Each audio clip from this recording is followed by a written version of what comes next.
Hello friends, welcome back to Positive Approach. This is Nitesh Bhardwaj. Today we are going to discuss about our unit number 4, that is electromagnetic induction and alternating current. Today we will discuss about our second chapter, that is chapter name is AC, that is alternating current. तो काफ़ी important chapter रहने वाला है, numerical भी काफ़ी ज़्यादा important है। तो कॉपी पेन निकाल लीजिए और जो है इसे नोट डाउन करना शुरू कीजिए। सबसे पहला जो हमारा इसमें इंपॉर्टेंट की पॉइंट्स रहने वाला है, पहला इंपॉर्टेंट की पॉइंट जो रहने वाला है एसी अल्टरनेटिव करंट का, वो रहने वाला है मैग्नीट्यूड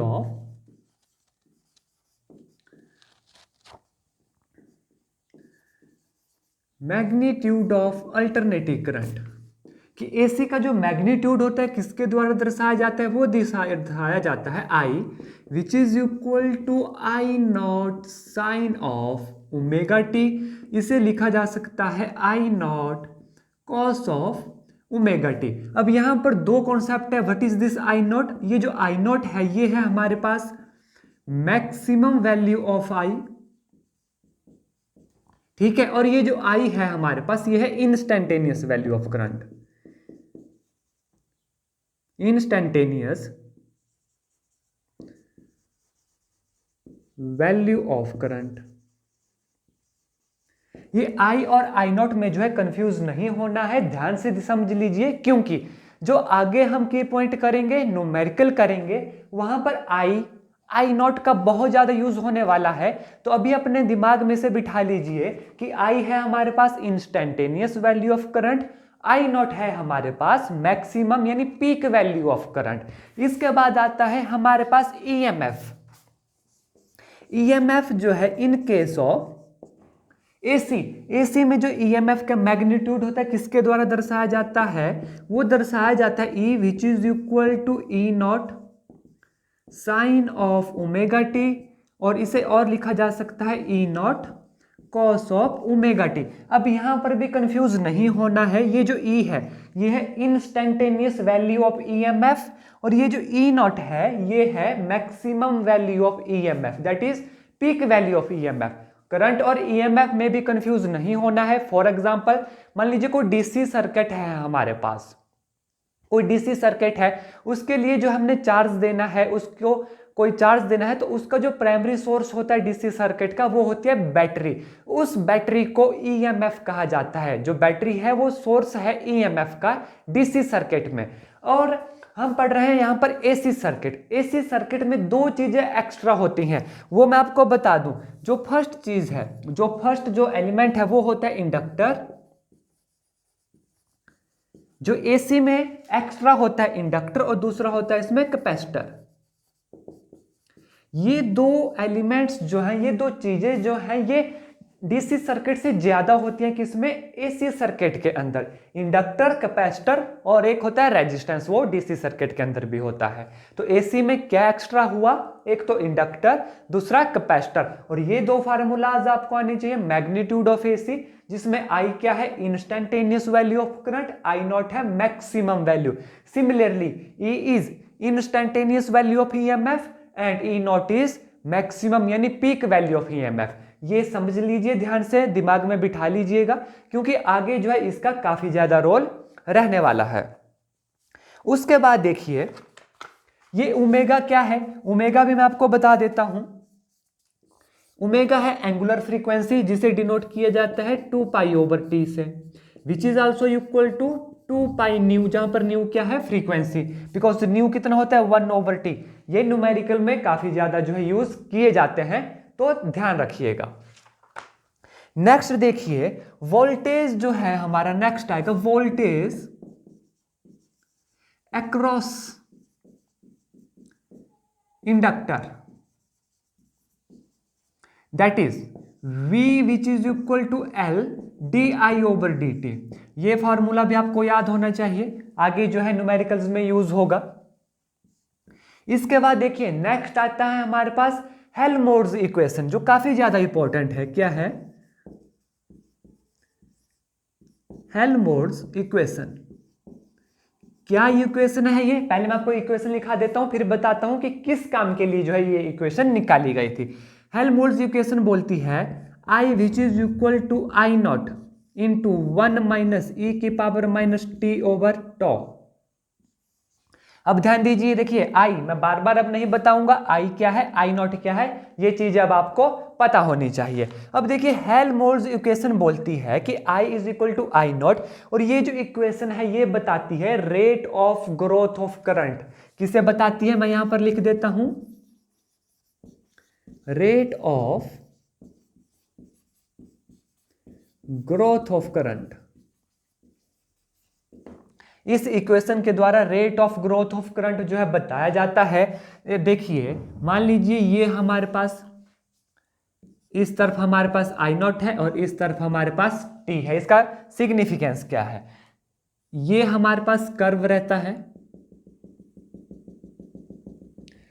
ठीक है, ये हमारे पास कर्व रहता है। अगर मान लीजिए इस तरीके का कुछ एग्जाम में आ जाता है आपको, तो इस कर्व से हमें क्या रिप्रेजेंट होता है, इससे हमें पता चलता है, और ये पता चलता है हमें हेल्महोल्ट्ज इक्वेशन से, कि जो rate of growth of current है, करंट की मैक्सिमम वैल्यू जो है, मैक्सिमम वैल्यू करंट कब अटेन करेगा इन एलआर सर्किट में, जब टाइम जो है इनफाइनाइट हो जाएगा, तब जो है रेट जो मैक्सिमम वैल्यू होगी करंट की वो अटेन होगी एलआर सर्किट के अंदर। कब, जब टाइम क्या होगा इनफिनिटी। यहां से पता चलता है rate of growth of current का। इसके बाद एक और हेल्महोल्ट्ज इक्वेशन होती है, नेक्स्ट इक्वेशन देखिए वो क्या होती है, आई which is equal to I not e की power minus t over tau.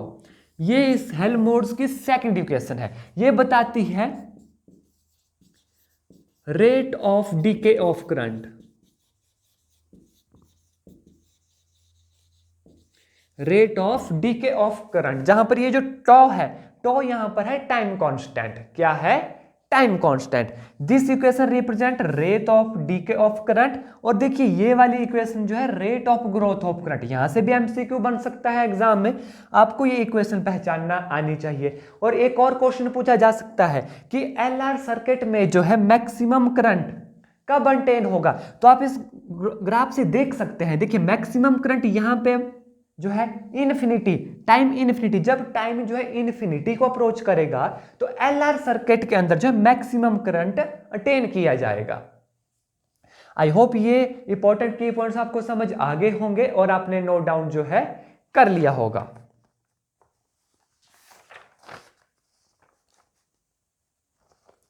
अब देखिए ये जो टाइम कांस्टेंट है हमारे पास, ये क्या रिप्रेजेंट करता है, टाइम कांस्टेंट बताता है कि जब वैल्यू द टाइम कांस्टेंट की जब वैल्यू स्मॉलर होगी, यानी smaller the value of time constant, जो रेट ऑफ ग्रोथ होगी और डीके होगी वो फास्ट रहेगी।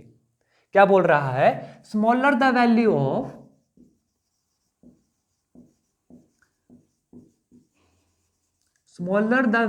ऑफ टाइम कांस्टेंट, ये क्या इंप्लाइज करता है, जैसे कि जब स्मॉल होगी वैल्यू ऑफ टाइम कांस्टेंट वो इंप्लाइज करेगा faster the growth as well as DK.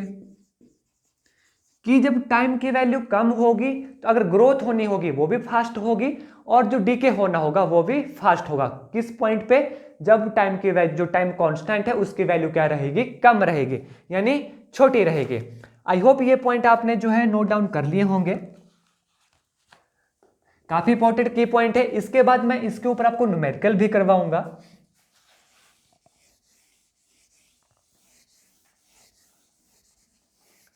अगर आप चैनल पे नए हैं तो चैनल को सब्सक्राइब करना ना भूलिएगा। वीडियो अच्छी लगती है वीडियो को लाइक शेयर करें। और हाँ, जिसको जो टीजीटी नॉन मेडिकल की प्रिपरेशन कर रहा है, जिनके अभी मेरे चैनल के बारे में पता नहीं है, उनके साथ चैनल को शेयर करना जो है आपकी जिम्मेवारी है।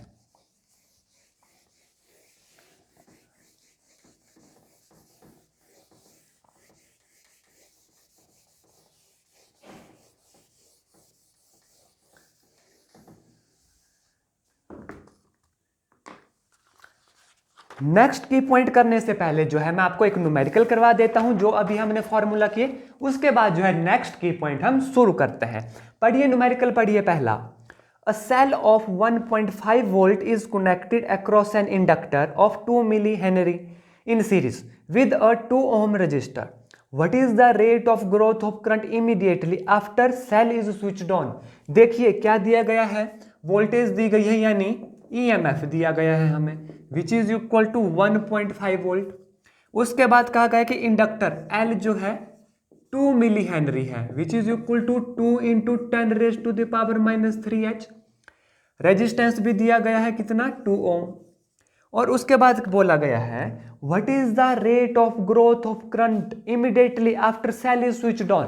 देखिए rate of growth of current in case of inductor voltage क्या होती है, EMF क्या होता है, EMF is equal to L di/dt।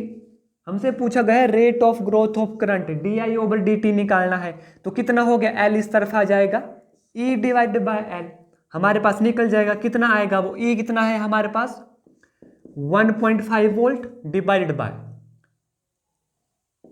2 into 10⁻³ बिल्कुल सिंपल हो गया। di/dt कितना निकल गया हमारे पास, जब इसे सॉल्व करेंगे हम तो कितना आ जाएगा हमारे पास 750 एम्पियर सेकेंड इनवर्स। तो ये rate of growth of current आ गया। देखिए कौन सा फॉर्मूला यूज हुआ और कितना जल्दी जो है हमारा ये न्यूमेरिकल सॉल्व हो गया। अब चलिए नेक्स्ट की पॉइंट लिखिए। नेक्स्ट की पॉइंट आता है, देखिए जो एवरेज वैल्यू होती है अल्टरनेटिंग करंट और अल्टरनेटिंग EMF की वो हमेशा रहती है 0।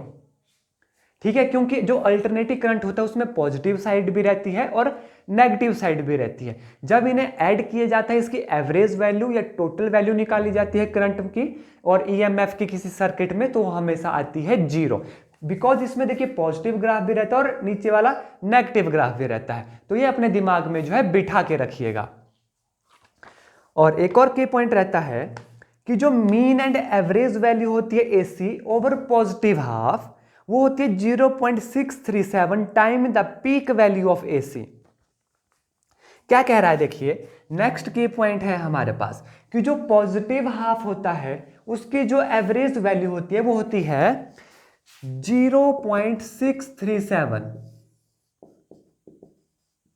Times the average value of peak value. जो पीक होगी उसकी उस वैल्यू का 0.637 होगी। कौन सी value, average value of upper positive half की, जो ऊपर वाला पार्ट होगा। नेक्स्ट देखिए, नेक्स्ट जो इंपॉर्टेंट है root mean square value of AC current, बहुत ही इंपॉर्टेंट की पॉइंट है। क्या है, root mean square value of AC।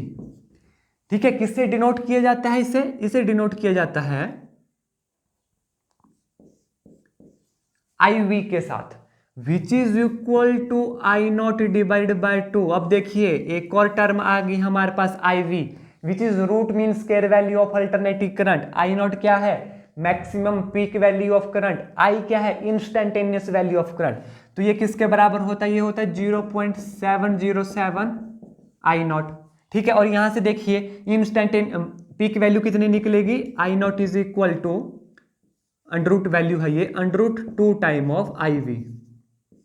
देखिए दो फॉर्मूला यहां पर हमारे से बन रहे हैं। क्या क्या बना, एक वैल्यू बनी जो रूट मीन स्क्वायर वैल्यू होती है, इसे इफेक्टिव करंट भी कहा जाता है। क्या कहा जाता है, इफेक्टिव करंट।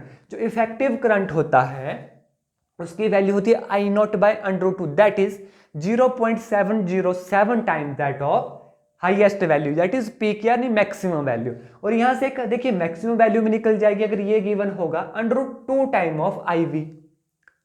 ठीक है, अब यहां पर एक और क्वेश्चन बनता है, देखिए नेक्स्ट की पॉइंट है root mean square value of EMF that is EV which is equal to E0 divided by √2 which is equal to 0.707 E0। एक फार्मूला ये बना, दूसरा बना E0 किसके बराबर हुआ, मैक्सिमम वैल्यू ऑफ EMF किसके बराबर हुआ, √2 टाइम दैट ऑफ EV। तो दो फार्मूला यहां पर हमारे पास बन रहे हैं। अब देखिए इसका एक और एग्जांपल आपको देता हूं जो एग्जाम में पूछा जा सकता है, इस न्यूमेरिकल के ऊपर, इस फॉर्मूला के ऊपर आधारित है। मान लीजिए आपसे पूछा जाता है कि देखिए एक है 220 वोल्ट AC और एक है हमारे पास 220 वोल्ट DC। कौन ज्यादा खतरनाक होगा, किससे ज्यादा शॉक हमें लगेगा, 220 वोल्ट AC से या 220 वोल्ट DC से। तो देखिए यहां पर जो 220 वोल्ट DC है हमारे पास उसकी तो वैल्यू फिक्स रहेगी, यानी ये 220 वोल्ट है तो 220 वोल्ट ही रहेगा। अब देखिए जो 220 वोल्ट एसी है, इसका क्या मतलब हुआ, जो इफेक्टिव वैल्यू है वो है 220 वोल्ट।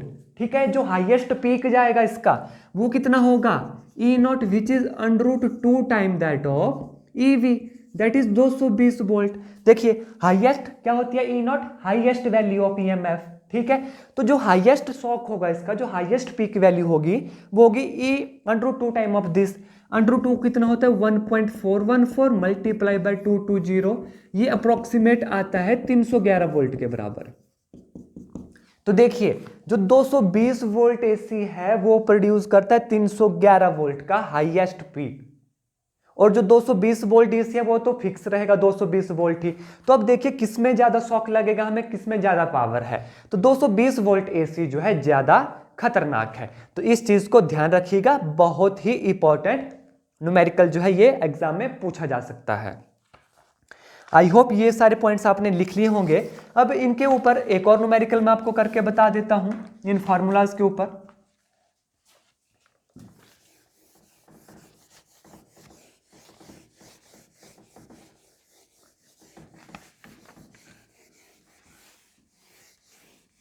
जितने ज़्यादा आप न्यूमेरिकल करेंगे उतना ज़्यादा अच्छा आपके लिए रहेगा, तभी जो है एग्जाम में आप इन्हें सॉल्व कर सकते हैं। और ये जो हम चैप्टर कर रहे हैं यहाँ से न्यूमेरिकल बहुत ज़्यादा जो है एग्जामिनेशन पॉइंट ऑफ व्यू से इंपॉर्टेंट है, और यहाँ से एग्जाम में न्यूमेरिकल जरूर पूछे जाते हैं। इसलिए इस चैप्टर के की पॉइंट्स पे उतना फोकस नहीं करिएगा, ज़्यादा फोकस जो है न्यूमेरिकल पर करिएगा। लेकिन बात वही आ जाती है, की पॉइंट्स आप जब समझेंगे, पता होगा, तभी आप न्यूमेरिकल जो है कर सकते हो। देखिए next numerical, instantaneous current of AC source is I, 6 sin 3 140, what is root mean value of AC। देखिए अभी जो हमने क्वेश्चन पढ़ा क्या दिया गया है, I हमारे पास दिया गया है 6 sin 3 140। ठीक है, हमसे पूछा गया है what is root mean square value of AC, that is IV जो है हमें निकालना है। IV अननोन है हमारे पास। अब हमें पता है IV कितना होता है, IV होता है I नॉट डिवाइड बाय √2, जहां पर I नॉट क्या है, मैक्सिमम वैल्यू। ठीक है, ये सारी चीज आपको पता होनी चाहिए। I नॉट आप निकालोगे, √2 से डिवाइड करोगे, आंसर निकल जाएगा हमारे पास। अब देखिए ये जो है हमने पढ़ा है मैग्नीट्यूड ऑफ AC, क्या फार्मूला रहता है, I is equal to I not sine omega t. करिए कंपेयर, I नॉट कितना आ गया 6 आ गया, ओमेगा कितना आ गया 314 आ गया, लेकिन हमें चाहिए I नॉट। करिए substitute, 6 over √2, √2 into √2 which is equal to 6 √2 divide by 2, 2 1 जार 2, 2 3 जार 4, विच इज 3 इंटू 1.414 जो है √2 की वैल्यू रहती है, कितना आएगा 4 3 जार 12, 3 1 4, 4 3 जार 12, 3 1 4, 4.242 ये IV की वैल्यू आएगी हमारे पास। दैट इज कौन सी वैल्यू होती है, IV, root mean square value of current.